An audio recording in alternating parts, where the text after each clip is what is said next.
ನಿಮ್ಮ ವಿಚಾರ ಏನು ಅಂತ. ಕರ್ನಾಟಕದ ಹಿಂದುಳಿದ ವರ್ಗದ ಆಯೋಗದ ಏನಿವತ್ತು ಜಾತಿ ಜನಗಣತಿಯ ಸಮೀಕ್ಷೆಯನ್ನು ಪ್ರಾರಂಭ ಮಾಡಿದ್ದಾರೆ, ಆ ಸಮೀಕ್ಷೆಯನ್ನು ಸ್ವಲ್ಪ ದಿವಸ ಮುಂದೂಡಿ ಅಂತೇಳಿ ಒಂದು ಮನವಿ ಸಲ್ಲಿಸಿದ್ದೀವಿ. ಕಾರಣ ಇಷ್ಟೇ, ಜಾತಿ ಗಣತಿ ಸಮೀಕ್ಷೆ ಮಾಡುವಂಥ ಸಂದರ್ಭದಲ್ಲಿ ಇನ್ನೂ ಎಲ್ಲ ಮನೆಗಳಿಗೂ ಕೂಡ ಹೌಸ್ ನಂಬರ್ನ ಕೊಟ್ಟಿಲ್ಲ. ಒಂದು ನಾವೇನು ಹೇಳಿದ್ದೀವಿ ಅಂತಂದರೆ, ನಮ್ಮಲ್ಲಿ ಸುಮಾರು 15ರಿಂದ 20 ಪ್ರಮುಖ ಜಾತಿಗಳಿವೆ.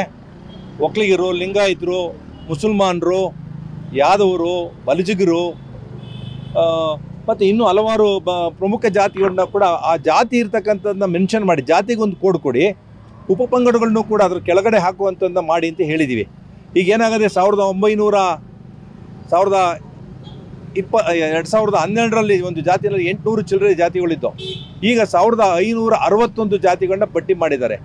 ಈ ಜಾತಿ ಪ್ರಮಾಣದಲ್ಲಿ ಯಾರೂ ಕೂಡ ಜಾತಿನ ಹೋಗಿ ಹಿಯರಿಂಗ್ ಮಾಡಿ ಅವ್ರನ್ನ ತಗೊಳ್ಳೋವಂಥದ್ದಾಗಲಿ ಮತ್ತು ಕುಲಶಾಸ್ತ್ರ ಅಧ್ಯಯನ ಮಾಡಿ ತಗೊಳ್ಳೋವಂಥದ್ದು ಮಾಡಿಲ್ಲ.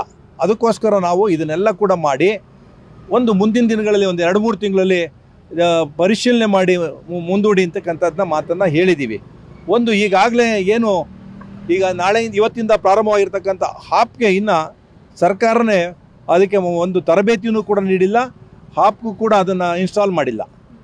ಒಂದು ಎರಡನೇದು, ಈಗ ಏನು ಇರ್ತಕ್ಕಂಥ ಸೆಟ್ಲೈಟ್ ಇದರಲ್ಲಿ ಗುರುತಿಸಿ ಮನೆಗಳನ್ನ ಏನು ಮಾಡಿರ್ತಕ್ಕಂಥದ್ದು 150 ಒಂದು ವಾರ್ಡ್ಗಳನ್ನಾಗಿ, ಅವು ಕೂಡ ಸರಿಯಾಗಿ ಮಾಹಿತಿ ಇಲ್ದಲೆ ಅವ್ರಿಗೂ ಕೂಡ ಸರಿಯಾದ ಮಾಹಿತಿ ತರಬೇತಿದಾರರಿಗೆ ದೊರಕಿಲ್ಲ. ಅದಕ್ಕಿಂತ ದಯವಿಟ್ಟು ಮುಂದೂಡಿ ಅಂತೇಳಿ ನಮ್ಮ ರಾಜ್ಯದ ಒಕ್ಕಲಿಗ ಸಮುದಾಯ ಏನು ನಮ್ಮ ಪರಮಪೂಜ್ಯ ಶ್ರೀಗಳ ನೇತೃತ್ವದಲ್ಲಿ ನಿನ್ನೆ ನಡೆದಂಥ ಸಭೆಯಲ್ಲಿ ತೀರ್ಮಾನ ಆಯಿತು. ನಮ್ಮ ಸಮಾಜದ ಮಂತ್ರಿಗಳು, ಶಾಸಕರುಗಳು ಮತ್ತು ಉಪಮುಖ್ಯಮಂತ್ರಿ ಡಿ.ಕೆ. ಶಿವಕುಮಾರ್ ಅವರು ಕೂಡ ಬಂದಿದ್ದರು. ಅವ್ರಿಗೂ ಕೂಡ ನಾವು ಮನವಿ ಮಾಡಿದ್ದೀವಿ. ಈಗ ಅದನ್ನು ನಾನು ಪರಿಶೀಲನೆ ಮಾಡ್ತೀನಿ ಅಂತ ಹೇಳಿದ್ದಾರೆ. ಅದು ಅವರು ತೀರ್ಮಾನ ತಗೋತೀನಿ, ನಾನು ಹೇಳ್ತೀನಿ ಅಂತ ಹೇಳಿದ್ದಾರೆ ಅಷ್ಟೇ ಹೊರತು ಇಂದ ನಮಗೇನು ಮಾಹಿತಿ ಕೊಟ್ಟಿಲ್ಲ. ನಾವು ಇವಾಗ ಮನವಿಯನ್ನು ಕೊಟ್ಟಿದ್ದೀವಿ ಅವ್ರಿಗೆ. ನಮಗೆ ನೋಡಿ, ತೆಲಂಗಾಣದಲ್ಲಿ ತಾವೆಲ್ಲ ಅರ್ಥ ಮಾಡ್ಕೋಬೇಕು, 3.5 ಕೋಟಿ ಇರತಕ್ಕಂಥ ಜನಸಂಖ್ಯೆಗೆ 45 ದಿನ ತಗೊಂಡಿದ್ದಾರೆ. ನಾವು 7.5 ಕೋಟಿ ಜನಸಂಖ್ಯೆ ಇರತಕ್ಕಂಥದ್ದು ಕೇವಲ 15 ದಿವಸ ಮಾಡಲಿಕ್ಕೆ ಸಾಧ್ಯನೇ ಇಲ್ಲ.